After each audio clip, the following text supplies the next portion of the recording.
Boa noite, gente. Estamos aqui, para a nossa penúltima palestra do primeiro encontro Potiguar de Neurociência e Educação Matemática.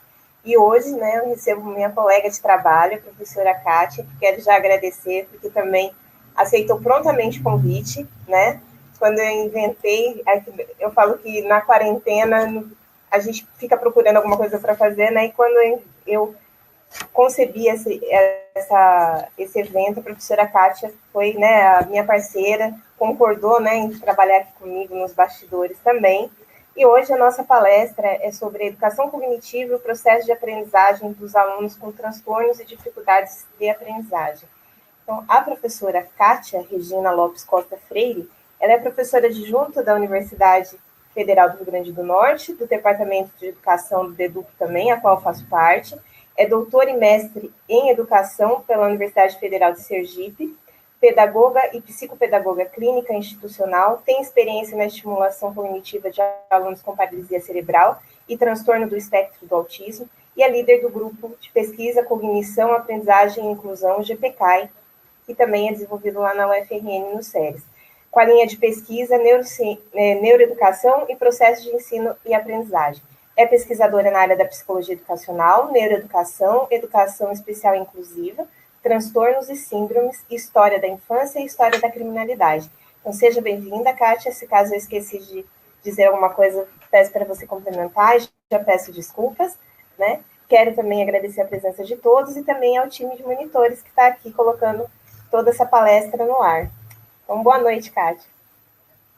Boa noite, Etienne. Que bom te ver, mesmo que dessa forma, à distância, a gente que gosta tanto e curte tanto os momentos dos nossos eventos presenciais, Mas é sempre um prazer estar participando dos eventos na área e agora de um evento organizado por você. Quero agradecer o convite, iniciar agradecendo o convite, certo, para participar e parabenizar a iniciativa, de fazer um evento com um tema que é tão importante que a gente discuta, cada vez mais, e que a gente possa divulgar também, os conhecimentos que vêm sendo produzidos dentro da universidade. Com certeza.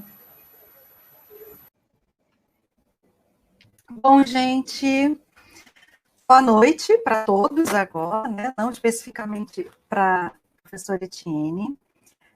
Como a Etienne já me apresentou, sou a professora Kátia, e a nossa palestra hoje é sobre educação cognitiva. A gente vai ter dois grandes enfoques que eu vou explicar ao longo da nossa conversa. A minha intenção é ter uma conversa aqui com vocês sobre o que já se sabe, o que vem a ser educação cognitiva, o que vem a ser a neuroeducação, e as contribuições que a gente pode tirar dessa área, certo?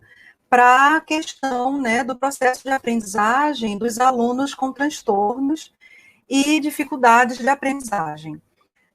Hoje a gente sabe que uma grande demanda da rede de ensino são de alunos com transtornos e com dificuldades de aprendizagem. A minha escolha por trabalhar com esse tema não só pela afinidade que eu tenho com relação à questão dos transtornos e dificuldades de aprendizagem, mas também porque esses alunos, eles não são público-alvo das políticas públicas voltadas para a inclusão. Se a gente fala tanto nas questões de inclusão da pessoa com deficiência, e o quanto o acesso inclusivo escolar ainda está aquém do que deveria ser de fato, a pessoa com transtorno e com dificuldade de aprendizagem, esse processo ainda está mais complicado. Eu estou vendo aqui nos comentários que tem algum problema com relação ao som, Eu pedi para, não sei se o Messias já viu, se ele está já providenciando a correção. Pronto, então, Messias, pode passar, por favor, para o próximo slide.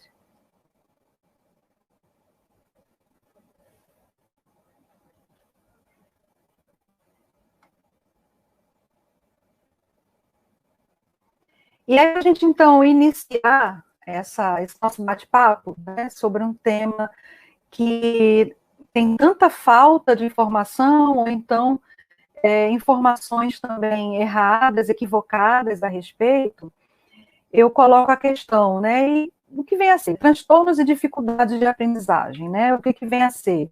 A gente, na verdade, faz muita confusão com esses termos, né, transtorno, distúrbio, deficiência, doença mental, e aí se usa o termo mental, aprendizagem, né, quais são as diferenças aqui, no caso, nosso foco são os transtornos e as dificuldades de aprendizagem. A depender da linha que se escolha, né, estudar, a depender inclusive do autor que se escolha estudar, a gente pode encontrar conceitos diferenciados, tá? Inclusive, existe uma diferença aqui no Brasil para Portugal, a gente gosta muito das ideias, né, e claro, porque ele de fato é brilhante, do Vitor da Fonseca, mas ele prefere utilizar o termo dificuldades de aprendizagem para o que aqui no Brasil, né, porque ele é português, a gente chamaria de transtornos de dificuldade, ou transtornos de aprendizagem, desculpa. Então é bom fazer, né, dar esse alerta, porque vocês podem se deparar, né, para deparar com essas diferenças, tá? Mas, de maneira geral, o que a gente precisa saber é que os transtornos, eles têm uma origem neurobiológica, tá? Então, a gente vai ter aí como exemplos de transtornos de aprendizagem a discalculia, a dislexia, a disgrafia, a disortografia. São alguns dos exemplos de transtornos que afetam o aprender, né, do sujeito. Ele vai trazer um sintoma, uma questão voltada para a aprendizagem e numa área específica. Então, como eu falei, o transtorno da dislexia, ele vai trazer uma dificuldade na área da escrita, da leitura, da compreensão, da interpretação textual, tá? Tem vários tipos, né, de dislexia, e a depender do tipo, o sujeito pode ter, estou me referindo a sujeito porque não é apenas a criança que tem. Como os demais transtornos, né, mesmo os que não são de aprendizagem, não tem cura, até porque não é uma doença para ser tratada e para ter cura.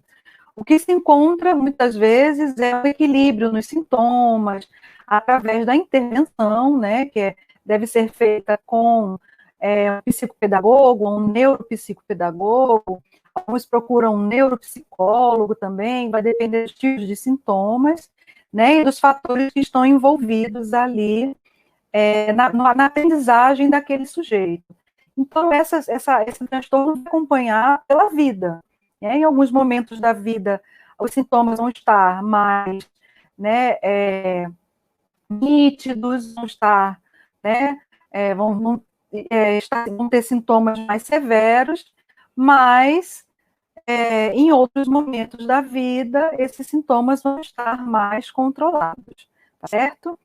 Então, a gente vai ter, então, que os transtornos têm essa origem neurobiológica, tá? Podem ser devidos aí a vários fatores, geralmente são de causa pré-natal, né? Ou durante o parto, certo? Devido a alguma lesão que ocorre ali no momento, né, de formação da criança durante o parto, por falta de oxigênio durante o parto, alguma coisa nesse sentido, tá? E as dificuldades de aprendizagem é um termo que a gente utiliza que está mais voltada para toda dificuldade. Então, por exemplo, muitos de nós que estamos agora aqui, né, eu mesma tinha dificuldade na aprendizagem da matemática. Isso é muito comum, né? Etienne, como professora de matemática, sabe muito bem disso. No meu caso, depois eu percebi mais à frente, ou maior, que era devido à forma como a matemática me foi apresentada nos anos iniciais, né? Então, eu acabei pegando a matemática ali com muita dificuldade, até que eu tive um professor excelente e que ressignificou a matemática para mim. Mas a dificuldade de aprendizagem, ela pode ser, tá?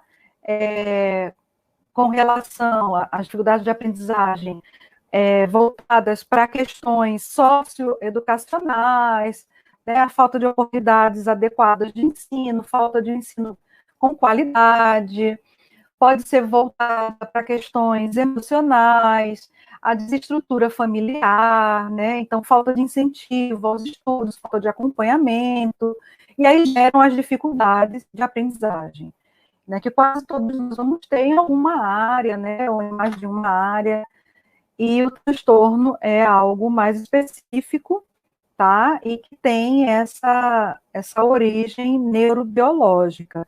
Ele pode também ser agravado por esses outros fatores, como eu falei, né? Então, é claro, se a gente pega uma criança que tem dislexia e vem né, de uma classe menos favorecida, né, não tem, né, condição financeira para poder ter as intervenções, as terapias necessárias, ela vai ter esses sintomas acentuados, né? O próximo slide, por favor. E aí, alguns exemplos que eu já dei, né, da dislexia, descalculia, desortografia, disgrafia, eu coloquei ali no cantinho o TDAH para a gente poder conversar sobre ele, porque existe muita dúvida. O TDAH é um transtorno de aprendizagem? Não é? Então, vamos lá, né, de um por um. Eu acredito que, como a maioria de nós aqui, né, somos educadores, estudantes de licenciaturas, né, pessoas que têm algum conhecimento nessa área, na área da educação, quase na totalidade aqui já deve ter ouvido falar em alguns desses termos. A desortografia e a disgrafia costumam ser menos conhecidos, né? Mas a dislexia e a discalculia é mais comum, já foram abordados, né, em novelas, em séries, em filmes. Então, se popularizaram um pouco mais, e quanto mais a gente souber, né, melhor, porque o acesso ao conhecimento é fundamental para que a gente desmistifique, para que a gente saiba, né, tenha orientações de como reagir quando a gente desconfia que alguém da família ou que um aluno possa ter um transtorno de aprendizagem. Mas a gente precisa ter muito cuidado também com uma outra questão que eu faço aqui, abro aqui um êntese para poder tocar nesse assunto. Estamos vivendo a era, né, da medicalização da educação. Então, a gente tem que ter muito discernimento, né, muita sensibilidade também para não achar que tudo é transtorno, né? Infelizmente, hoje, na sala de aula, a gente encontra muitos professores que saem nomeando, rotulando todo aluno que não consegue aprender a escrever.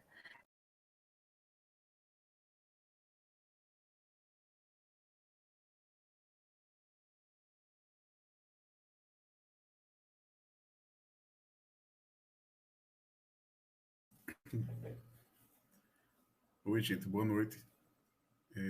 A professora Kátia caiu alguns A descalculia, certo? E não é assim, né?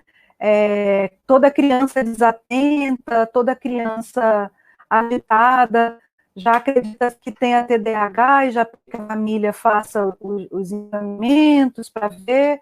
Então, a gente precisa ter muito cuidado, tá? Parece que aconteceu algum problema aqui com a minha conexão, né? Eu não sei até onde vocês me ouviram. A minha internet nunca deu problema, nunca. Mas hoje ela está meio que oscilando. Mas vamos lá. Vamos lá com calma, que a gente consegue, tá? Então, a gente precisa ter esse cuidado de não medicalizar tanto a educação. Na verdade, não é nem tanto, de não medicalizar, né? De não acreditar que tudo é transtorno, que tudo deve ser encaminhado, né? E para isso, quanto mais conhecimento a gente tiver, melhor, tá? Então, no processo de aprendizagem, sobretudo no processo de alfabetização, a gente vai ter, né, uma ida e vinda. Então, a gente tem aquela impressão de que a criança deu dois passos para frente, deu um passo para trás, regrediu na aquisição da escrita, né, escreveu espelhado, trocou uma letra, inverteu o número, confundiu quantidade. E esse, né, processo é totalmente normal. A criança está tendo, né, estabelecendo ali hipóteses, né, sobre aquilo que ela está aprendendo. Então, é normal que ela, e a gente nem considera erro, na verdade, né? É uma hipótese equivocada que faz parte do seu processo de aprendizagem, seu processo de alfabetização, né? A agitação, o imediatismo, né, a hiperatividade também são normais. Então, não é toda criança que tenha essas características que vai ter TDAH, tá? Então, são, na verdade, questões que são muito intensas, que só um profissional, né, pode, de fato, fazer o diagnóstico, e que muitas vezes o nosso ato ali, de enquanto professor, rotular, vai muito mais prejudicar do que auxiliar essa criança, tá?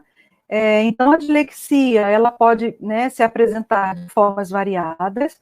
A criança pode apresentar, sim, essa troca de letra, escrita espelhada, mas ela vai ter muitos outros comprometimentos, principalmente, o que chama mais atenção costuma ser a dificuldade extrema de leitura. Algumas crianças não conseguem ler, porque elas vão ver as letras numa outra ordenação, né? Como eu falei, a dislexia, ela tem uma origem neurobiológica.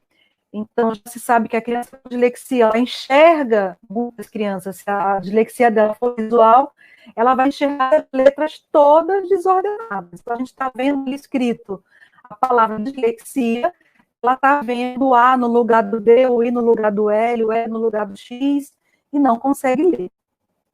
Se for uma dislexia de origem auditiva, ela vai ter essa dificuldade, né, de fazer esse transporte, ela já escuta a palavra de uma maneira, né, diferente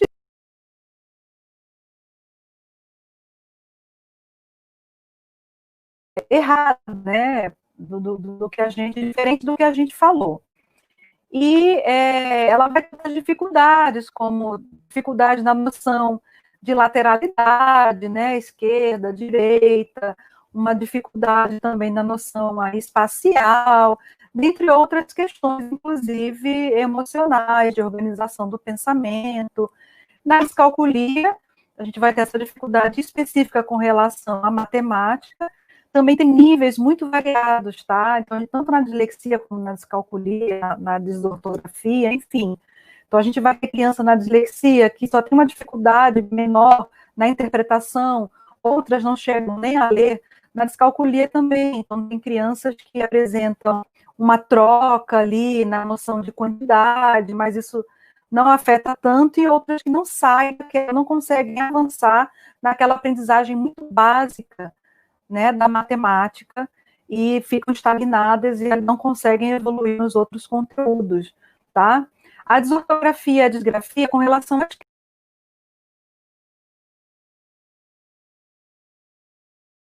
correta, e a disgrafia é com relação à postura manual da escrita, uma letra que não é legível, né, força muito para escrever, chega a rasgar o papel, ou o contrário, escreve muito fraquinho, que não, a gente não consegue ler o que a criança escreveu. Mais uma vez, essas questões isoladas não são desortografia nem disgrafia. Precisa de outras coisas também que não cabe aqui a gente aprofundar, porque é o foco, né, da minha fala. E o TDAH, de início, ele não é um transtorno de aprendizagem. Por que eu estou falando de início? Porque de um tempo para cá, a gente já vê muitos psicopedagogos, né, abordando o TDAH nas clínicas. Porque é um transtorno, da mesma forma que o autismo, por exemplo, o transtorno do espectro do autismo, que antes não era amplamente atendido nos consultórios, né, de psicopedagogia, já nos últimos anos, vem sendo, já que os sintomas, né, as características que esses transtornos trazem para a aprendizagem, né, se descobriu que quando são também acompanhados por psicopedagogo, essas crianças têm, né, uma resposta muito melhor na aprendizagem. Então, o TDAH é um transtorno de déficit de atenção com hiperatividade, né, é um transtorno mais geral que não afeta só a aprendizagem, precisa de outros tipos de acompanhamento também, mas hoje a gente já sabe que quando é acompanhado por um psicopedagogo, então é por isso que a gente vê ele muito caminhando junto da dislexia e da descalculia, mas é importante saber que ele não é um transtorno de aprendizagem, tá? Ele é um transtorno mais amplo, porque ele vai trazer muitas questões comportamentais, sociais, afetivas, psicológicas aí envolvidas, mas ele tem um sintoma muito forte, porque se ele traz um déficit na atenção, vocês perceberam que a aprendizagem vai ser prejudicada, porque a atenção é a nossa porta de entrada ali, né, para que a gente possa aprender. O próximo slide, por favor. Então, eu falei ali no início, logo no iniciozinho, que a gente vai ter dois grandes aportes teóricos na minha fala de hoje, e que são Vygotsky e Feuerstein, né? Vygotsky pelo russo, nosso grande nome aí, tanto da psicologia educacional como da própria pedagogia em si, e tem a sua contribuição para a nossa área até hoje, reestudada, retomada, muitos textos do Vygotsky ainda não foram traduzidos para a nossa língua, então a gente tem muita produção dele ainda que está em espanhol, muita coisa que é pouco lida, pouco conhecida.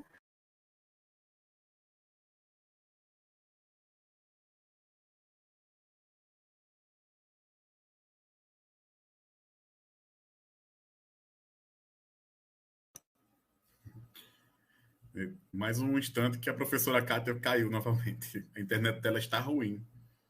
Peça um pouquinho de paciência até ela reconectar novamente, tá bom?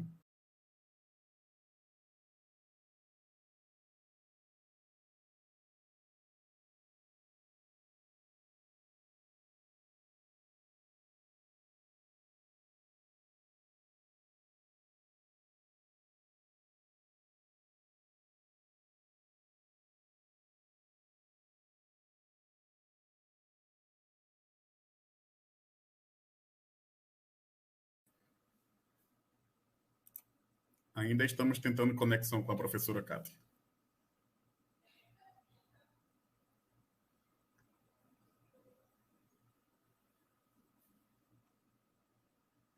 Professora, a senhora está ouvindo?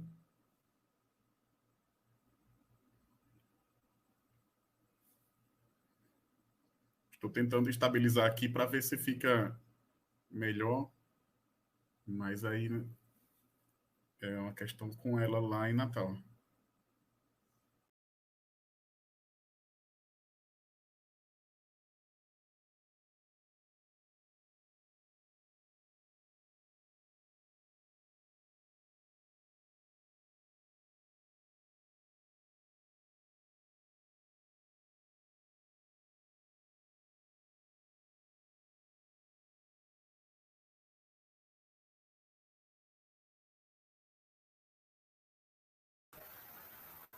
Estamos ainda aguardando, né, a professora Kátia retornar.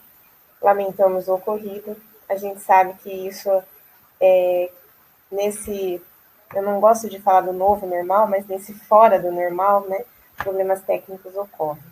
E recentemente, como a gente também está dando aula no modo remoto, quando acontecia qualquer coisa da minha internet cair ou oscilar, me batia um desespero fatal. E a gente agora, né, eu acho que todo mundo também está começando a se adaptar a essa realidade e a esses problemas técnicos. Nós vamos aguardar um pouquinho, né? Vamos ver se a professora consegue restabelecer.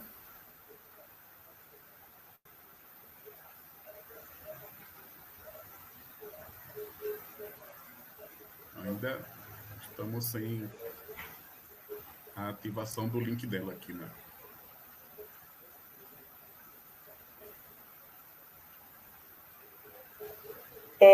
A Rebeca está colocando aqui, né? Se não der certo, podia ser adiado. Esse assunto é muito pertinente, não queria ficar sem entender por causa desses probleminhas. Eu concordo com você, Rebeca. Vamos ver se a gente consegue restabelecer. Caso contrário, conto com a compreensão de todos para que a gente faça remarque essa data, né? Então, assim, já falando um pouco, amanhã seria a nossa palestra de encerramento, falando sobre ansiedade matemática, mas aí, nesse caso, eu espero a compreensão de todos, para que a gente faça uma remarcação dessa data após o nosso encerramento.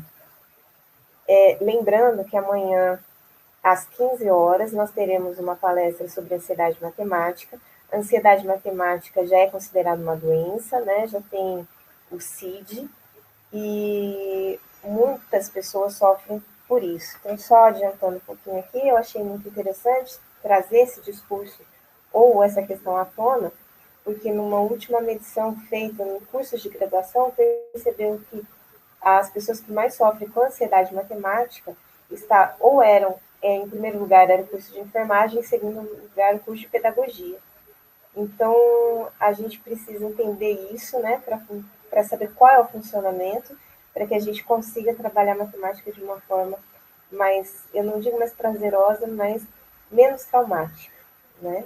Mas a gente está esperando um pouquinho, e caso a professora Kátia não se restabeleça, seguindo aqui né, até o conselho da Rebeca, nós remarcaremos o evento para que a professora Kátia venha falar sobre esse assunto, que é muito pertinente, é muito importante, né? Eu acho que tem muita gente que quer participar, que quer perguntar, né?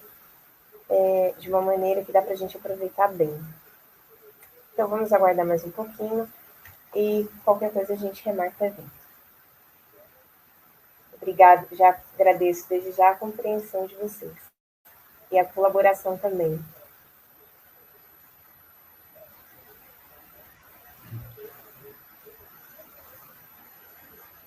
Ainda o link dela está de forma offline para nós aqui. Bom, eu acho que como ela deve estar enfrentando problemas técnicos, então, né, eu estou vendo que temos 50 pessoas que estão aqui ao vivo online. Como nós estamos... Boa noite. Como nós estamos enfrentando problemas técnicos com a palestrante, que está tendo problemas com a internet, então, vou sugerir que nós remarcamos essa palestra, vou conversar com a professora Kátia, e avisarei para vocês por e-mail, para todos que estão inscritos, e também farei uma ampla divulgação nas redes sociais. Como a professora Kátia até agora não voltou, e a gente já tem percebido que o áudio está ruim, né? A imagem da professora Kátia não está boa, então eu vou encerrar agora, né, essa transmissão. Vocês não precisam se preocupar, e remarcarei, farei uma nova data com a professora Kátia, e vou divulgar pelo e-mail para quem fez a inscrição na plataforma e também nas redes sociais. Então, eu sugiro que vocês, né, acompanhem por e-mail ou pelas redes sociais, tá certo? Então, eu agradeço a presença, nós lamentamos o ocorrido, né, lamentamos profundamente, mas eu acho que mesmo, eu achei muito interessante aqui, né, o que a Salderes colocou, imagine o que ela está sentindo, realmente ela deve estar muito apreensiva, né, lá na casa dela, tentando se restabelecer e voltar, e a gente percebe que mesmo quando ela volta, o áudio, né, mesmo a internet voltando, a internet está oscilando demais. São problemas, como eu falei, que a gente precisa se adaptar nesse novo estilo de aula, nesse novo ambiente de aprendizagem. Então, eu conto com a compreensão de vocês mais uma vez. A gente encerra a transmissão agora. Eu vou tentar entrar em contato com a professora Kátia via telefone, e aí, assim que eu tiver uma nova data, a gente já divulga amanhã, às 15 horas, na palestra sobre ansiedade matemática, a gente já faz essa divulgação, e também por e-mail e nas redes sociais. Muito obrigada a todos. A Kátia voltou. Kátia, eu já tinha aqui encerrado. Já estava encerrando, né? Já, eu falei assim, gente, eu acho que a Kátia está enfrentando muitos problemas, né? porque algumas Vim para o pessoas estão colocando... celular para usar os dados móveis do celular, porque está impossível, a internet está demais aqui, está oscilando muito, toda hora cai. Então, Kátia, agora fica aqui fica a você. Você quer continuar aqui? Tá bem? Ou você prefere remarcar? A gente... Bom, eu acho que a gente pode tentar, vamos fazer a tentativa, né? Já que o pessoal também se organizou para estar aqui hoje, vamos tentar então, só mais um pouquinho. Se tiver mais algum problema, a gente encerra. Então, gente, esquece tudo que eu falei, a Kátia voltou, vamos tentar então. Né? Vamos ver se vai, assim, pelo celular. Né, pessoal, desculpa aí os contratempos, mas a internet aqui hoje resolveu dar show. Né, problemas do ensino remoto. Mas vamos lá, vamos tentar. Se a gente tiver mais algum contratempo, se cair mais uma vez, vocês já sabem, a gente encerra e a professora Etienne divulga uma nova data, um novo horário, que tudo esteja ok, tá? Então, eu estava falando sobre o aporte teórico que eu vou utilizar na nossa conversa de hoje, né? A gente tem Vygotsky e Feuerstein. Eu, especificamente, sou apaixonada, assim, os meus alunos sabem como eu estudo e me debruço nas teorias de ambos, né, na teoria histórico-crítica de Vygotsky e na teoria da modificabilidade cognitiva de Feuerstein. E aí a gente vê, então, a área da neuroeducação, né, que seria essa área aí híbrida, que dialoga com a pedagogia, a psicologia, e com os novos conhecimentos, né, que o avanço tecnológico, o avanço da medicina, né, obteve, e a área de neurociências agora, né, cada vez mais pesquisando o nosso cérebro, vem apontando, então, para algumas questões que tanto Vygotsky como Feuerstein, eles já afirmavam, sobretudo Vygotsky, né, a gente tem, Vygotsky é um autor do finalzinho ali do século XIX, início do século XX, e que já falava, por exemplo, em plasticidade, né, cerebral, já falava no potencial que as nossas áreas do cérebro que estão funcionando bem têm de suprir, né, aquelas áreas que estão com uma função debilitada, deficiente, eram os termos que ele utilizava. E aí, então, alguns autores, a exemplo do próprio Vitor da Fonseca, né, que estuda os transtornos e que estuda a neuropsicologia, retomam essas teorias, né, a teoria do próprio Piaget também, mas principalmente de Vygotsky, Feuerstein, para falar do que seria a educação cognitiva. Então, nada mais é do que a junção de alguns conceitos, né, de alguns aspectos que ambos já tinham colocado. O Vygotsky é muito mais conhecido, mas ainda, né, é bom a gente apresentar, porque temos pessoas de todas as áreas aqui, de muitas áreas. Mas Vygotsky era psicólogo, morreu muito jovem, e mesmo assim deixou uma contribuição imensa para a área da psicologia educacional. Ele traz, né, uma inovação muito grande quando ele fala sobre uma inteligência que não é estática, não é inata, e que pode sempre ser desenvolvida. A gente vai retomar isso nos próximos slides. A sua teoria, né, até os dias de hoje, como eu falei, vem sendo estudada, né, reestudada, aprofundada, e, como eu falei, ele morreu com 38 anos de idade, se não me falha a memória, 37, 38 anos, então, muito cedo, né, e o Feuerstein, ele foi um discípulo de Piaget, também psicólogo, né, como eu falei, Vygotsky era bielorrusso e Feuerstein israelita. Já é mais contemporâneo nosso, ali do século XX, meados do século XX, ele trabalhou com as crianças do pós-guerra, né, pós-segunda guerra, crianças traumatizadas, crianças mutiladas, e também com crianças com deficiências. O trabalho dele com crianças e adolescentes, jovens com síndrome de Down, ficou muito conhecido. Então, ele tem muitas pesquisas divulgadas, mas tanto a teoria de Vygotsky também abordou a questão das funções deficientes, que era o termo que ele usava, quanto à teoria de Feuerstein não se aplicam apenas às crianças com transtorno e com deficiência, de forma alguma. Eles sempre abrangeram, principalmente Vygotsky, né, todo e qualquer indivíduo, e partem do pressuposto que todo e qualquer indivíduo tem um potencial para aprendizagem, né, saem do estado ali de estagnação em que se encontram, né, quando não estão sendo estimulados.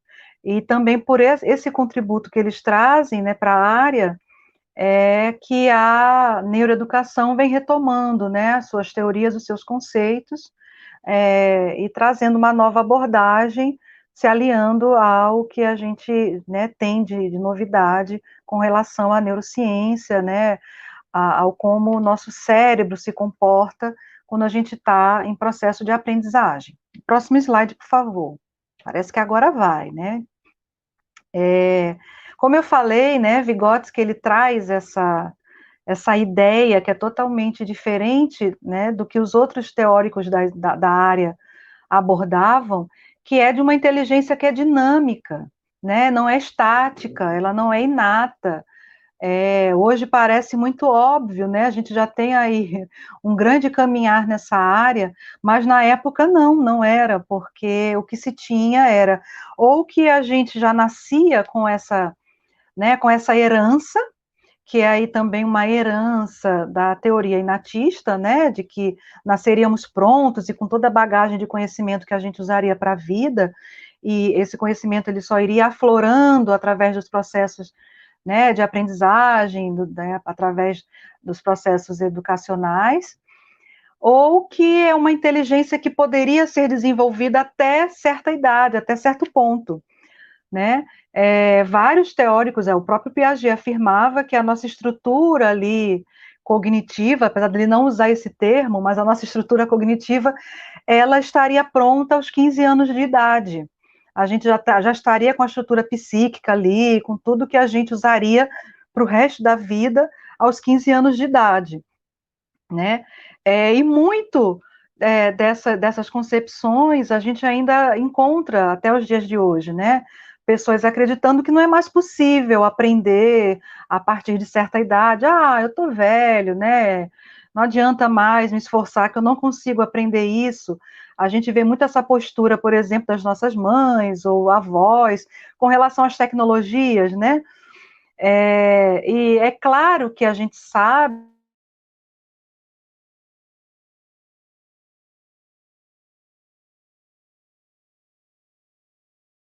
né?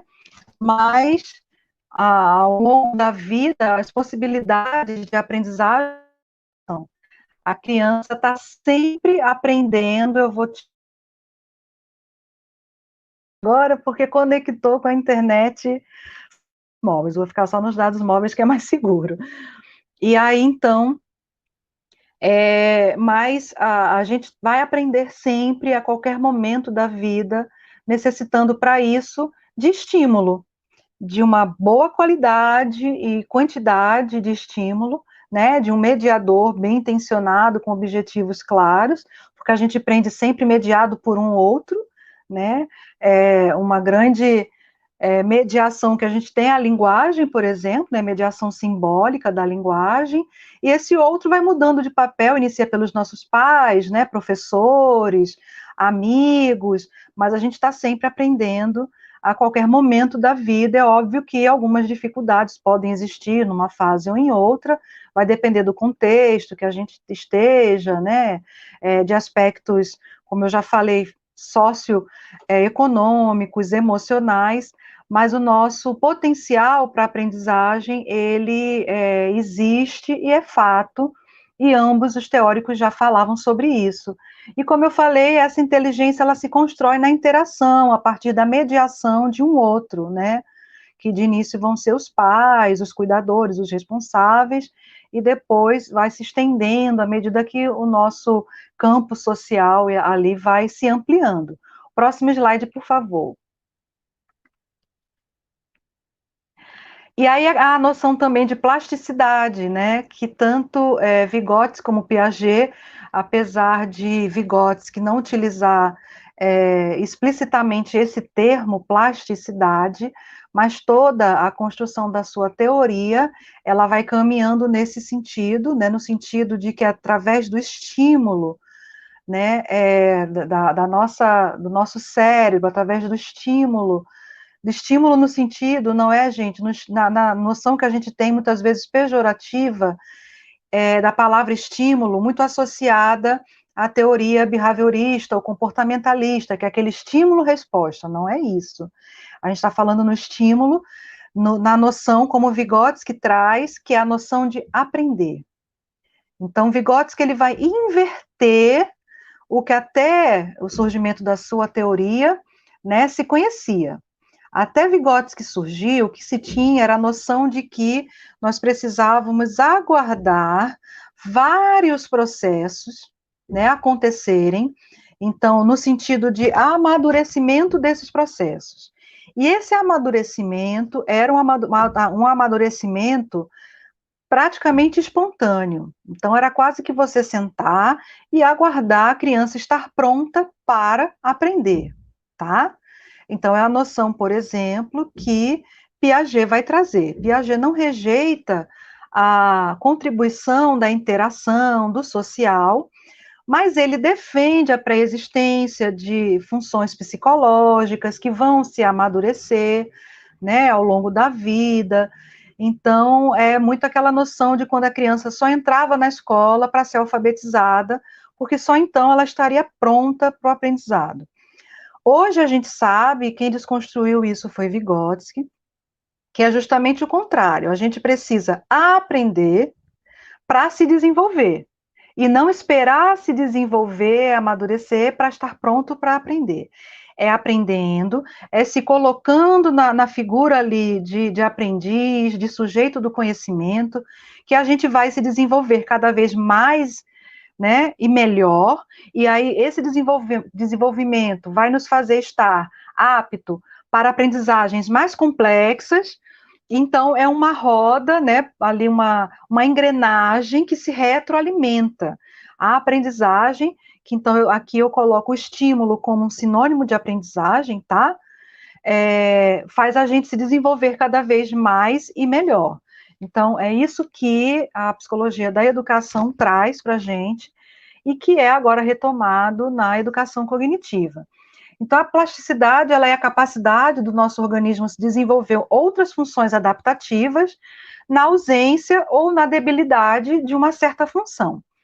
E da compensação dessa debilidade, essa é uma ideia vigotskiana, surgiria força. Então, Vygotsky não traz a debilidade, gente, é o termo que era utilizado na época e que é apresentado por Vygotsky na sua teoria, tá? Então, da debilidade surgiria força, né?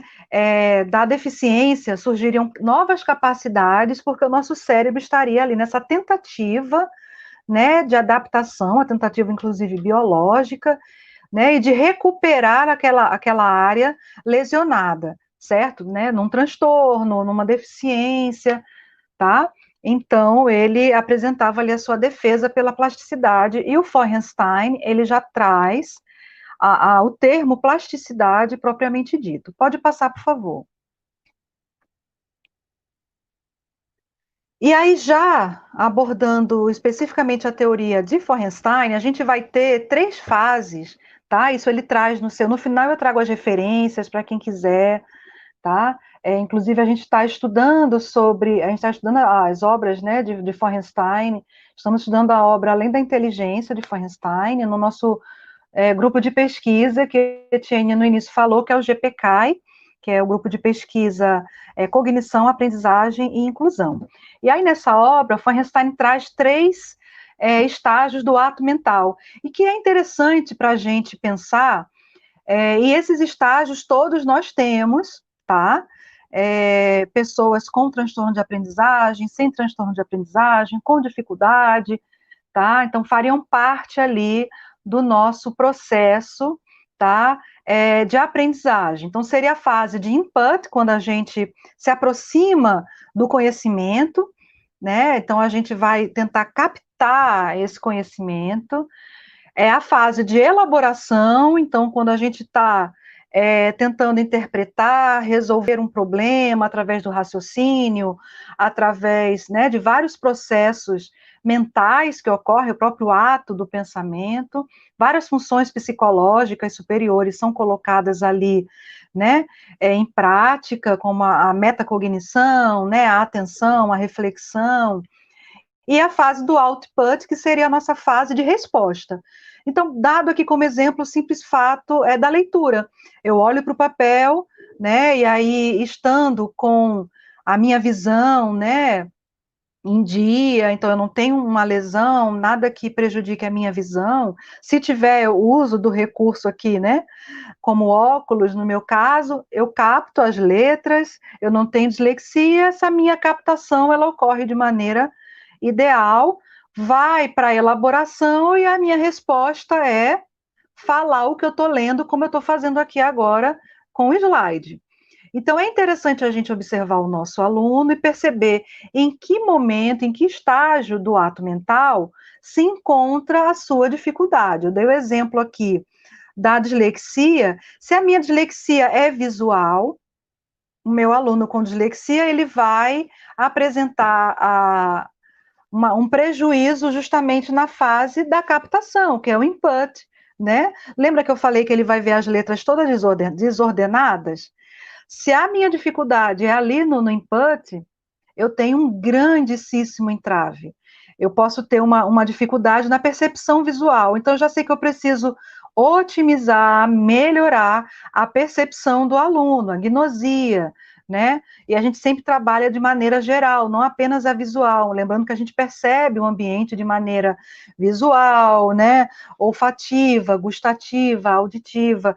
Eu vou estimular nesse sentido. Isso ocorre tanto na clínica psicopedagógica, como em sala de aula, como na sala de recurso multifuncional, para que o meu aluno possa, né, continuar esse processo do input, da elaboração e do output. A gente vê muito isso na dislexia, a gente vê muito isso no transtorno do espectro do autismo e também no TDAH, porque a criança é tão agitada ou tão desatenciosa que esse problema na atenção já dificulta a própria captação do conhecimento. Então, às vezes, eu estou estimulando a criança na fase errada. Eu estou ali na resposta, eu estou achando que ele não está compreendendo, a compreensão ela já ocorre na fase de elaboração, enquanto que toda a sua dificuldade ela é muito mais elementar, ele ao menos consegue captar esse conhecimento. Se ele não capta, se ele não assimila bem, ele não vai conseguir elaborar e responder, né? Então, vamos ver o que cada fase, eu trouxe de maneira muito resumida, o que cada fase dessa, né, e quem tiver curiosidade, busca então a leitura, né, do Feuerstein, que é muito interessante, e também do próprio Vitor da Fonseca e do Vygotsky, que estão referenciados ao final, para que vocês possam se aprofundar. O próximo slide, por favor. E aí, na fase do input, vejam só que interessante, tá? Que o Feuerstein traz. São condições necessárias para que essa fase seja bem sucedida. Lembrando que tem muitas outras, eu dei uma resumida boa. Perceber o estímulo de forma clara, focada, sistemática e exata, né?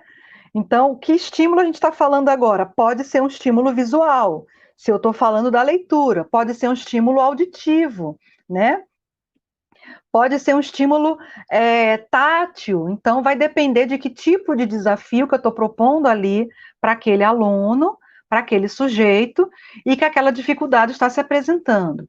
É preciso uma habilidade de se relacionar sistematicamente e ao mesmo tempo com diferentes tipos de informação. A gente, numa sala de aula, a gente está recebendo informações diferentes e por vias diferentes. Então, nesse momento aqui, vocês estão processando informações visuais e auditivas ao mesmo tempo.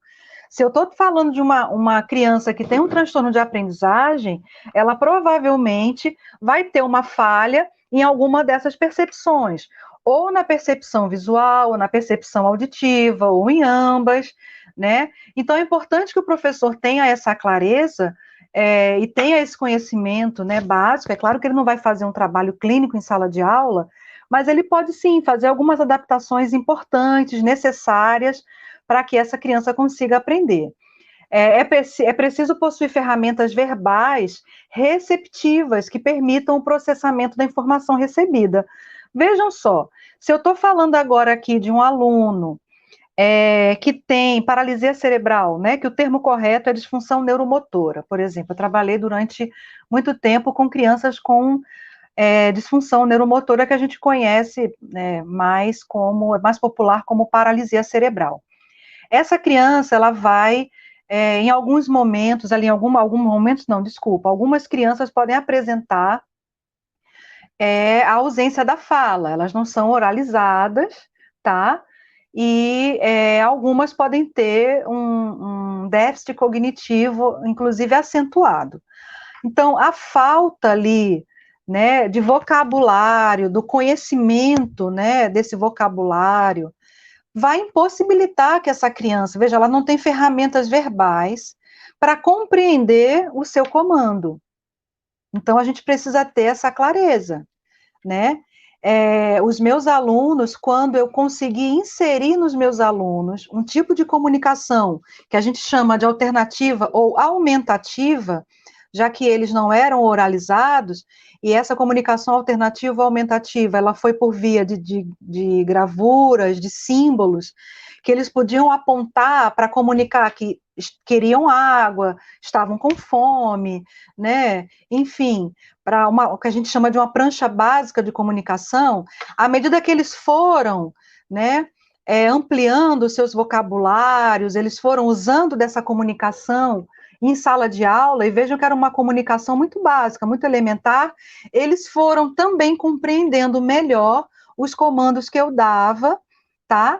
Para trabalhar as suas percepções visuais, né, que também eles tinham muita dificuldade na captação de figuras 2D. O que é figura 2D? É essa figura plana que vocês estão vendo agora na tela do celular ou do computador, sem a noção de profundidade, né?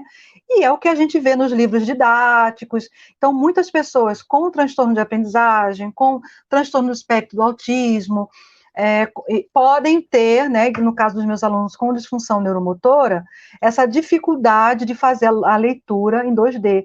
Mas tudo isso a gente consegue estimular, partindo do concreto, do objeto real, né, e auxiliando esse processo de internalização, como Vygotsky mostrava na sua teoria, até a criança conseguir fazer essa leitura, né, plana, e aí sim, captar, elaborar. Então, a gente vai avançando nesse processo.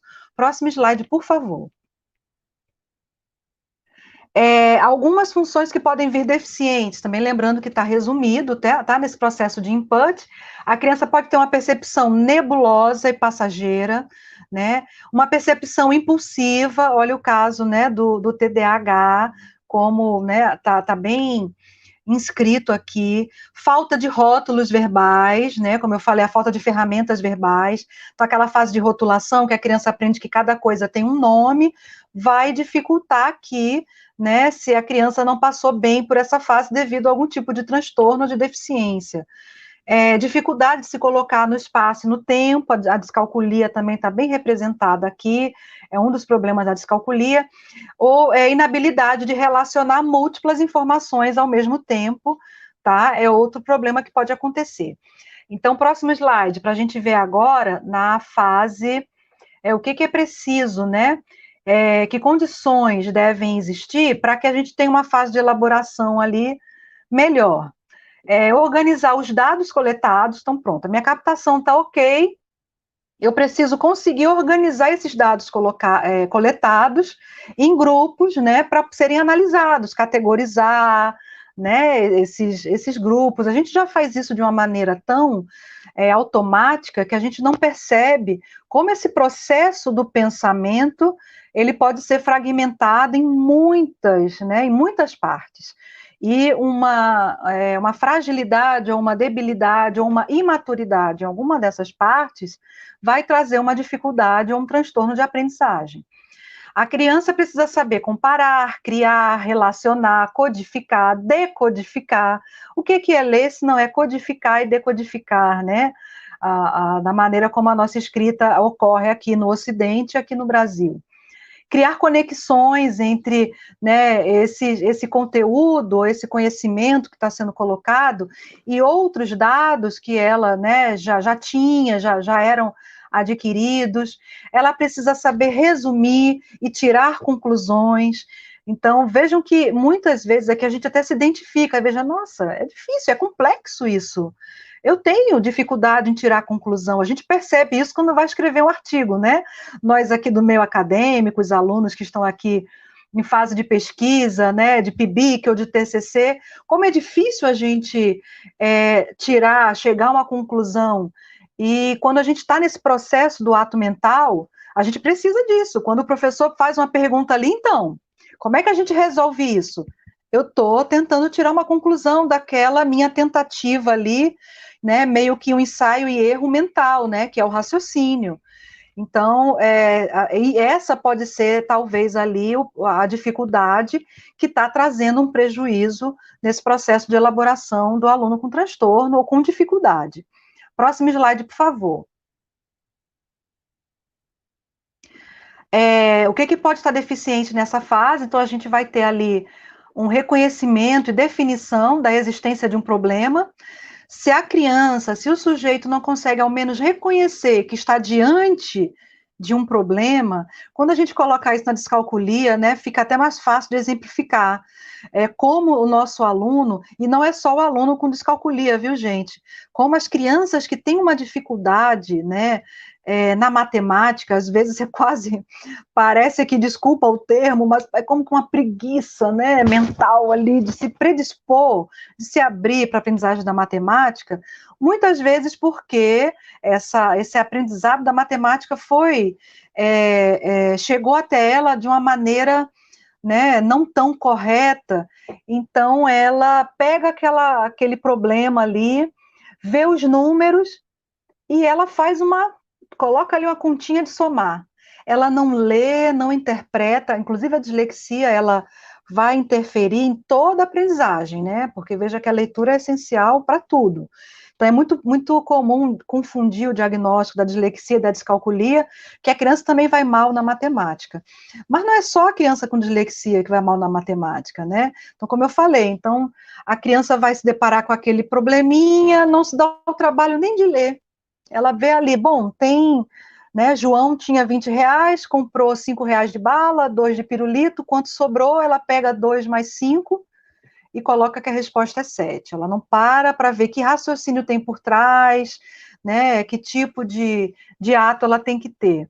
Então, a gente vai precisar trabalhar nesse reconhecimento, nessa definição da existência de um problema, né, para ela poder né, ultrapassar, vencer essa barreira que foi colocada. Inabilidade de distinguir entre dados relevantes e dados irrelevantes, também, o que de fato aqui eu devo focar, né, então é outra dificuldade, percepção episódica da realidade, o que vem antes, o que vem depois, né, nessa noção é importante saber, e isso não é construído, às vezes, né, de maneira correta, ou então na criança que tem um transtorno, isso vai vir muito falho. Falta de comportamento de planejamento, é muito comum a gente ver essa dificuldade, por exemplo, no TEA, no transtorno do espectro do autismo. Próximo slide, por favor. A gente está quase terminando para poder abrir para as perguntas, que pelo menos eu considero a melhor parte, e espero que tenhamos muitas. Que o pessoal não tenha, né, ido embora por conta das dificuldades iniciais. A fase do output, que é a fase de resposta. Então, captei, elaborei, mas agora eu vou precisar responder, né? Seja uma resposta escrita, oral, mas para que essa fase seja bem sucedida, eu preciso ter uma capacidade, olha que difícil, de reflexão, de absorção, de processamento. Eu preciso conseguir combinar e separar dados.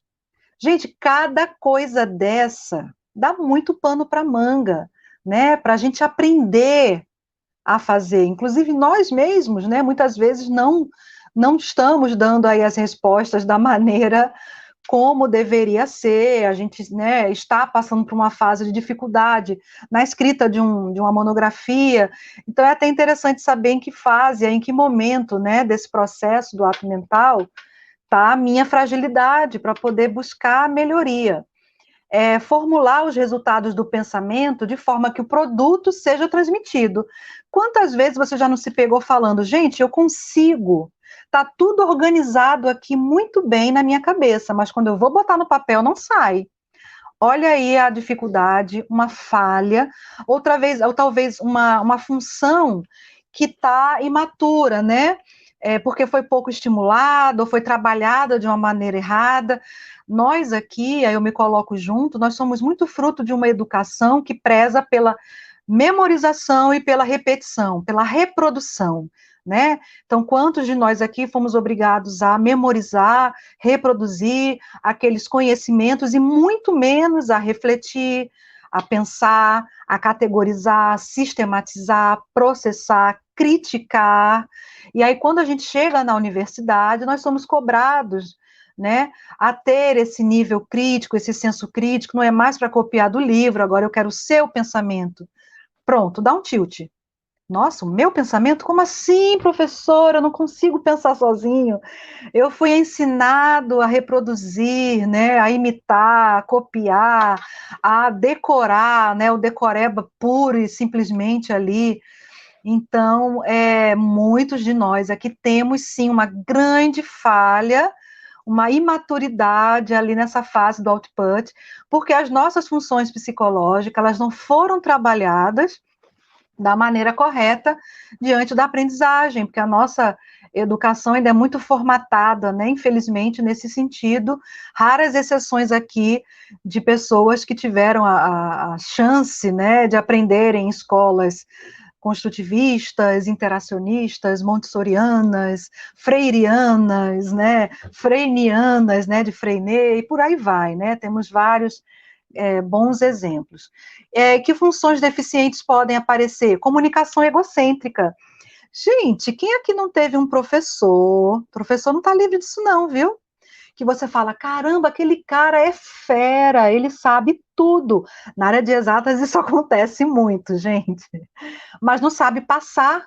Ele sabe para ele, não sabe dar aula, né? Por que na área de exatas acontece tanto? Não é o caso da minha amiga Etienne, porque ela não tem só, né, e também não só por isso, mas ela não tem só a graduação em matemática, não tem só a formação na área de exatas, mas isso acontece muito também porque muitos professores da área de exatas, nas engenharias, a gente vê muita gente que é só bacharel, então não fez licenciatura, não tem didática, não sabe passar, mas não só por isso, muitas vezes é um problema aí mais elementar, é uma comunicação egocêntrica.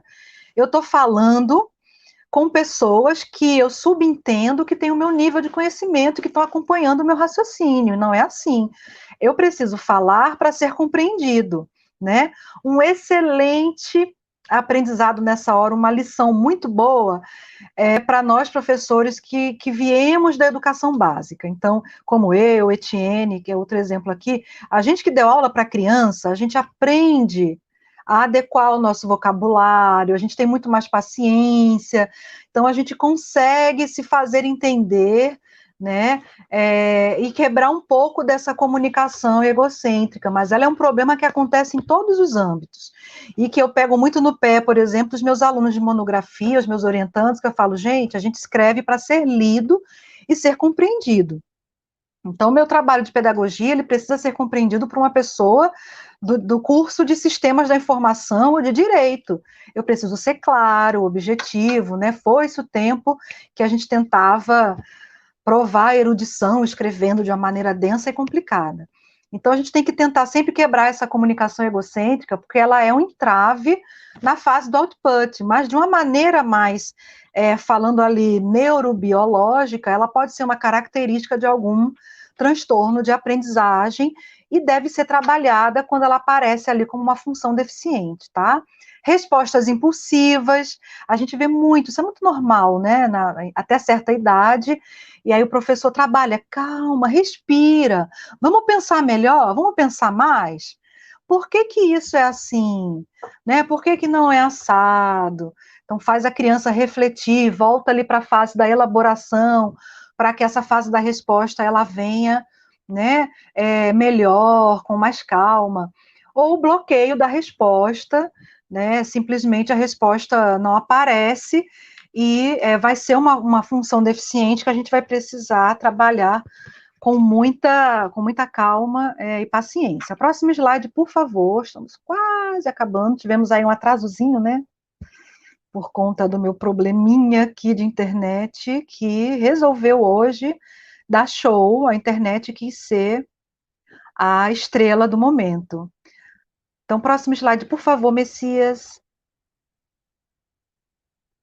E aí, então, o que vem a ser educação cognitiva? É justamente essa junção, né? A gente pega aí a junção dessas teorias todas que eu falei e vai tentar, e aí eu já estou trazendo, então, aqui a obra do Vítor da Fonseca, né? Que está referenciada ao final, e vai tentar, então, desenvolver e maximizar, né? Esses processos, tá? Fazendo com que a criança aprenda a aprender. Primeiro, a criança se coloque nesse movimento de desejo da aprendizagem. A gente, na clínica psicopedagógica, trabalha o tempo todo com desejo, né?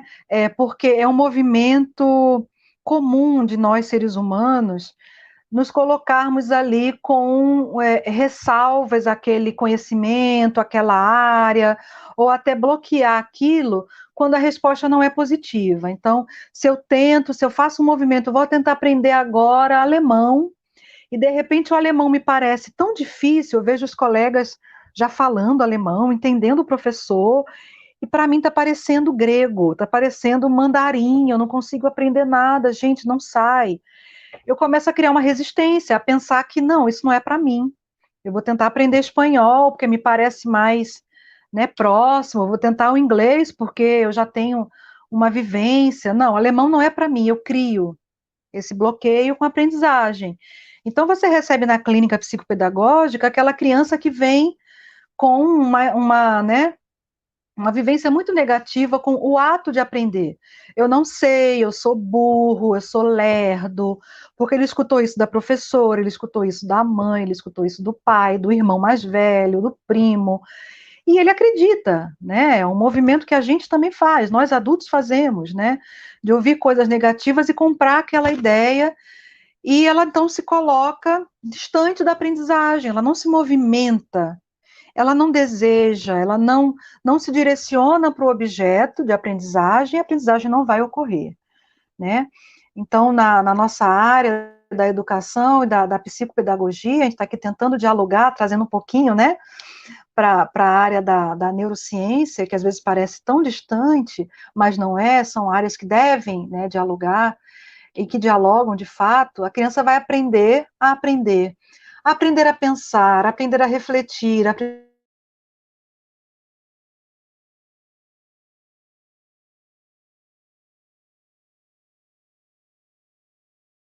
problema. Nossa, eu tirei a danada da intestado, tá uma urucubaca por aqui. Eu botei ali o cortezinho e ela voltou sozinha e deu aqui um negócio meio que travou. Aprender a comunicar também. Próximo slide.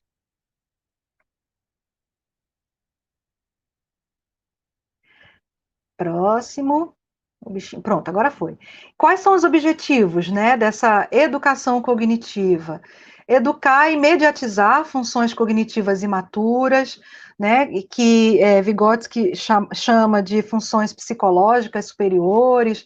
Os termos vão mudar de teórico para teórico, né? Feuerstein vai falar ali de componentes do ato mental, então a gente vai mudando a depender da teoria, ou desnaturadas, ou pobres, ou pouco estimuladas, né? Então a gente vai tentar melhorar essa arquitetura, né? Esse primeiro contato que a criança foi tendo com a aprendizagem, né? E que foi fazendo ali a sua arquitetura cognitiva, como a gente chama na psicologia educacional. Reforçar e ampliar as suas áreas fortes, né? Então, o primeiro foco é na área forte, no que já está bom, porque a gente também vai partir do princípio de que precisa construir um alicerce motivacional, construir esse desejo pela aprendizagem, né? Então, para que eu deseje aquilo, para que eu sinta que eu sou bom naquilo, eu preciso, né, acertar mais do que errar. Então, o professor ele vai focar no que o aluno já tem de bom, no que ele já tem ali de interesse, no que ele já faz e dá certo, para depois sim partir para estimular as suas áreas que estão imaturas, pouco estimuladas, tá? Próximo slide. E aí, vejam só, o Vitor da Fonseca, ele vai trazer a necessidade da gente fazer uma avaliação do potencial. Vejam como a visão dele já está mais voltada para o que a criança tem de positivo e não para o que ela não sabe fazer. Então, não me interessa, esse aluno não sabe ler, ele não sabe isso, ele não sabe aquilo. Eu vou precisar dessa informação? Vou. Eu não tô sendo contraditória aqui, porque nos slides anteriores, eu acabei de mostrar que funções ali que o aluno pode ter deficientes, e o professor é importante que tenha esse conhecimento para saber que adaptações fazer no seu material, né? Mas, de início, me interessa muito mais o potencial desse aluno. Em paralelo, eu estou observando a sua fragilidade, para poder adaptar o seu material, para poder focar na área correta. Mas, para mim, o mais forte é reconhecer o seu potencial, porque a teoria da modificabilidade cognitiva, que é a TMC, de Feuerstein, e a teoria de Vygotsky, elas vão se embasar nesse potencial inerente que todo ser humano tem, né? Inclusive, eu falei aqui do meu trabalho com crianças com graves transtornos, né, e deficiências, mas no seu potencial que eles têm para aprendizagem, né? Contanto que a mediação seja correta, né, seja embasada, né, e tenha objetivos claros. Nessa avaliação do potencial, eu vou tentar entender como que esses meus alunos percebem, atendem, processam. Nesse processamento entram outras coisas em jogo. Analisam, comparam, relacionam, categorizam, né? Que estratégias eles colocam em jogo para elaborar, planificar, antecipar respostas. Vejam que eu estou tentando me aproximar do conhecimento ali daquelas funções, né, deficientes, que é o termo que ele utiliza. Como usam esses procedimentos, né, de verificação, de controle, para expressar as suas respostas?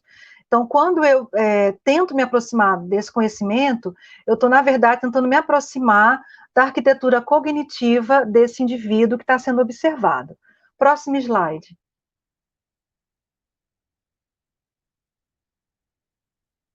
Pronto. Ai, que bom, né? Eu dei até uma encurtada no slide, ainda bem. Eu apresento, então, aqui as referências que foram utilizadas, né? Caso vocês tenham interesse na área, queiram aprofundar, né, tanto o de Feuerstein como do Vitor da Fonseca, e as duas obras que eu utilizei de Vygotsky, para embasar aqui essa nossa conversa. Com isso, eu já me coloco aqui à disposição para que a gente possa dialogar, trocar, e, se puder, responder as dúvidas de vocês. Bom, nós agradecemos imensamente, né, a palestra da professora Kátia, que é muito bom sempre ouvi-la, né? Eu, pelo menos, adoro. Acho que muitos participantes aqui também, porque assim, foi bastante elogiada, né? Agora vamos às perguntas, então, vou esperar o Messias colocar, selecionar uma pergunta. Bom, a Jaine Moraes pergunta: tem como melhorar essa deficiência nesse processo, mesmo inserida já um histórico de conhecimento adquirido? Boa pergunta, Jaine. Porque a gente está se baseando, né, como eu falei, no princípio de uma inteligência que não é estática, ela não está ali paradinha, ela pode estar sempre sendo, né, otimizada, porque ela vai... O que é a nossa inteligência? A nossa cognição, ela está embasada ali nas nossas funções psicológicas, né, que podem estar sempre melhorando. Então, a memória, a atenção, né, várias outras questões são importantes também vão ser avaliadas por um neuropsicólogo ou um neuropsicopedagogo, que é a questão da própria alimentação. Então, a gente vê, por exemplo, crianças passando por privação, né, de alimento, de minerais. Então, vão ser crianças desatentas, crianças que vão ter uma dificuldade de ter um raciocínio melhor, porque a Etienne pode explicar muito melhor do que eu, porque ela é neurocientista, a ausência, né, de alguns minerais, de algumas vitaminas, elas vão influenciar ali, né, no bom funcionamento do nosso cérebro. Pessoas passando por dietas muito restritivas, né, então relatam uma dificuldade maior, né, de compreensão ou de atenção. E aí, no caso que a gente falou especificamente dos transtornos de aprendizagem, mesmo quando essa pessoa já tem essa origem ali neurobiológica, né, a gente ainda consegue, através, obviamente, que muitos dos resultados vão ocorrer na parte clínica, a maioria dos resultados, porque esse profissional vai estar fazendo um trabalho individualizado, só ele e a criança, com todo o conhecimento necessário para isso, mas nós, professores, tendo conhecimento mínimo na área, sabendo das adaptações, caminhando em parceria com o profissional clínico, faz com que esse processo, então, ocorra de maneira ainda melhor. Bom, a Rebeca Medeiros está perguntando, professora, qualquer pessoa que tenha aprendido os métodos de Feuerstein é capaz de ser um mediador? Então, Feuerstein vai afirmar que todos nós somos mediadores, né? Querendo ou não, tendo consciência disso ou não, nós somos mediadores, isso é fato. E eu estou falando de nós aqui enquanto seres humanos, né? Porque nós somos mães, pais, tios, né? Professores, então a gente escolheu ser mediador como profissão. Mas para ser um mediador, né, dentro da perspectiva da teoria dele, é necessário ter o conhecimento dos instrumentos que ele criou. Então existem cursos, né, para que você saiba aplicar todos aqueles testes e instrumentos que Feuerstein criou, para que você possa promover ali o que ele chama de experiência de aprendizagem mediada. Mas ele dá um exemplo muito simples, que faz a gente compreender melhor o que é esse processo de mediação. Ele dá o exemplo na obra dele, que até a gente discutiu na nossa última reunião, né, do GPCAI, das crianças que vão para uma visita ao museu, né? Então, aquela criança que os pais simplesmente acordaram e decidiram, vamos para o museu, né? Provavelmente essa criança não era filha de professores. Vamos para o museu, vamos, ainda mais de professores da área de história, né? Da área de humanas, então. Vamos para o museu. E aí o Feuerstein observou aquela criança, a cada novo setor do museu, se deparando com as novidades, fazendo perguntas, brincando com as coisas. Tá, estava tendo uma mediação? Estava. Existe ali os pais como mediadores, apresentando aquelas áreas, aqueles objetos do museu, né? O próprio instrutor. Mas tinha uma outra criança, que aí eu até brinco, eu falo, ali era filho de professor, né, que a gente tem mania. Meus filhos dizem que tudo eu dou palestra, tudo tem que virar uma aula. Então, uma ida a um museu, uma cidade histórica, vira um momento de aula, né, gente? Então, você planeja, você primeiro quer fazer um tour virtual pelo museu, para poder fazer o comentário certo, para trazer aquele filme, aquela coisa que você vai trazer o filho, olha, essa obra, isso aqui, né? Uma vez eu fui para um museu do cangaço, que fica na cidade de Piranhas, em Alagoas, quase divisa com Sergipe. Nossa, aí você quer falar da vida de Lampião. Então, veja, eu planejei, aquela ida foi pensada, foi estudada, porque eu acho que, de repente, só o instrutor, né? Eu quero trazer outros conhecimentos, porque meu doutorado foi na linha de História da Educação, eu quero falar disso aqui para o meu filho. Eu estou sendo um mediador consciente, com objetivos pedagógicos claros. Então, Feuerstein, ele observou essas duas crianças. A criança que foi ali, foi acontecendo, foi vindo, os estímulos não foi planejado, e a criança que os pais pensaram em cada setor, e quiseram interagir com o filho, e pensaram no que dizer, em como abordar aquilo. Então, a mediação de Feuerstein é uma mediação mais pensada e planejada, né? E que ocorre muito nas nossas aulas, porque nós, professores, fazemos isso. A gente pensa em como apresentar, como vai ser melhor, que documentário eu posso usar, né? Que exemplo eu posso dar. Então, eu posso dizer que nós, professores, mesmo sem conhecer muito a teoria de Feuerstein, a gente meio que utiliza muito ele, né? E quando a gente conhece, então, é que a gente usa mesmo. Bom, a próxima pergunta é da professora Vivili. Eu até falo professora e quero aqui agradecer a presença da professora Vivili, porque foi minha professora na UFABC, né? Eu trabalhei muito com ela. Olha! Né? Então, há alunos universitários, mesmo de pós, que apresentam dificuldade de compreensão ao ler textos, a começar pela sua própria postura ao afirmar que o assunto é muito difícil. O que fazer? Nossa, que pergunta, professora. Me colocou agora na sinuca de bico, olha só. Pois é. Mas olha só, vamos refletir juntos, né? Mas pergunta excelente, assim, adorei a provocação, porque o tema hoje da nossa conversa foi justamente transtorno e dificuldade de aprendizagem. E todos nós aqui, professores universitários, a gente já se deparou com situações assim. E, infelizmente, é um número muito grande, né, de alunos que chegam na universidade com uma dificuldade muito grande na interpretação de textos.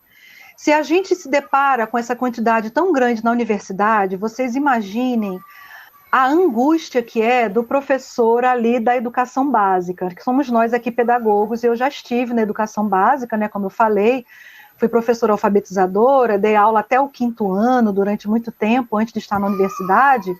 É muito angustiante, porque a gente vai ter alunos no 5º ano que não conseguem juntar 2 letras e fazer uma sílaba, e a gente, né, para e pergunta, nossa, como essa criança chegou, como esse adolescente, tinha um adolescente de 15 anos no 5º ano, repetente, né, e você chega a pensar, nossa, é dislexia? Só pode ser, porque ele não consegue, né, fazer o mínimo ali. É descalculia?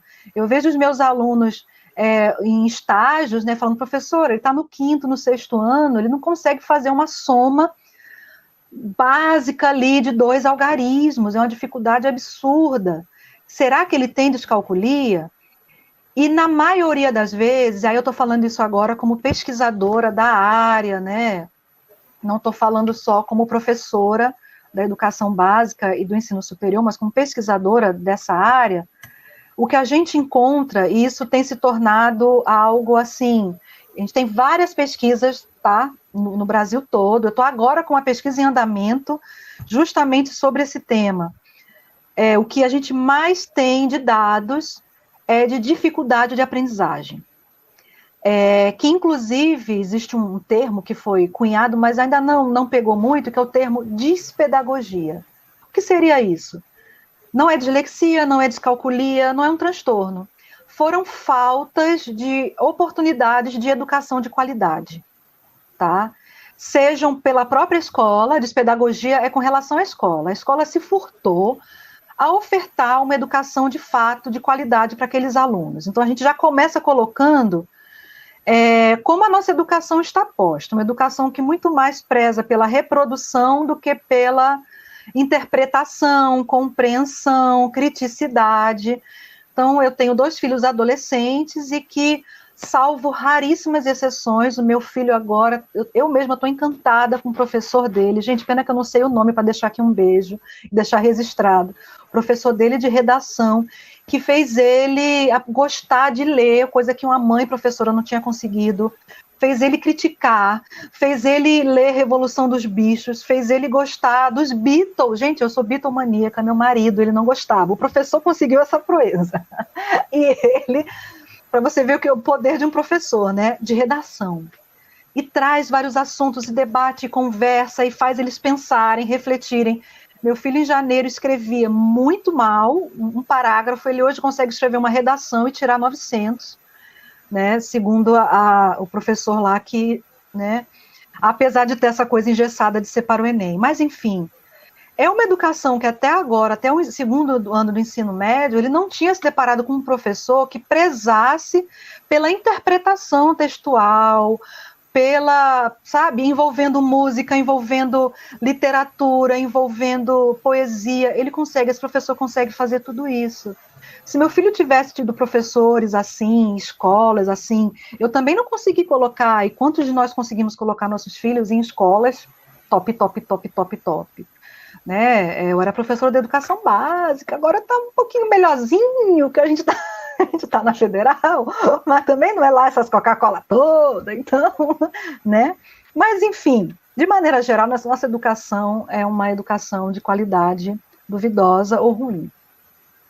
E aí os nossos alunos chegam, sim, no ensino superior com essa fragilidade que é estrutural, né? Precisa muita coisa melhorar. O que eu falo para os meus alunos é que leiam, e comecem a ler não só os textos que vocês precisam ler para a disciplina que está difícil, que está complicado, que eu não consigo entender. Ler por prazer, né? Se você gosta de ler tirinha né, de charge, né? Ler textos do seu interesse, ler romance, né? Ler o que você... Mas lê, né? Lê muito, porque a gente só vai conseguir ler coisas mais complexas. Lembra daquela roda propulsora, né? A gente só vai desenvolver a habilidade de aprender mais e melhor e coisas mais complexas se a gente estiver aprendendo coisas menos complexas, e aí a gente vai desenvolvendo. É uma questão, a aprendizagem é a mola propulsora, e esse processo vai se retroalimentar. Então a gente só vai ler melhor se a gente ler mais, né? E aí entra a questão de tempo, enfim, complica, mas a gente precisa se colocar nesse movimento mesmo. Pelo menos é o mínimo, né, a se fazer, já que toda a estrutura da educação é muito mais difícil de se mexer. Bom, então agradeço imensamente a professora Kátia, agradeço também a todos vocês que estavam aqui acompanhando, né, que foi guerreira, né, com a internet ruim tudo, mas a gente chegou até o final. Agradeço também a todos os monitores que estão aqui nos bastidores, né, organizando. Nós teríamos muito mais perguntas, mas por conta do horário, eu deixei, então, um link no chat da página da professora Kátia no SIGA da UFRN. Lá tem um contato da professora. Então, peço para que quem a pergunta não foi contemplada, né, passe essa pergunta para ela via e-mail. Tenho certeza que a Kátia responderá, né? Então, professora Kátia, muito obrigada. Sim, obrigada para todo mundo, né? E até amanhã na nossa última palestra do evento, né? Vamos falar sobre ansiedade matemática. Muito obrigada. Tchau, gente. Obrigada pela paciência.